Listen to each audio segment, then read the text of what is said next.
তাহলে আপনার কণ্ঠের জবানের এই শব্দ নবীর কাছে পৌঁছাবে, সেই শব্দটা কতটা হৃদয় মাখা, কতটা আবেগ উজাড় করে দিয়ে, কতটা ভালোবাসা দিয়ে নবীর উপর দুরূদ পাঠ করা উচিত।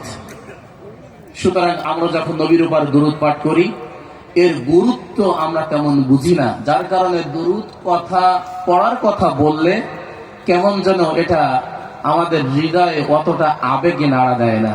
তাই আসুন আমরা আবারও দুরূদ পাঠ করছি, যেন আমাদের এই দুরূদ আল্লাহ সুবহানাহু ওয়া তাআলা বাংলাদেশের এই সমুদ্র বন্দর থেকে, এই মংলা থেকে আমাদের দরুদ নির্ধারিত ফেরেশতাদের মাধ্যমে নবীর রওজায় পৌঁছায় দেন।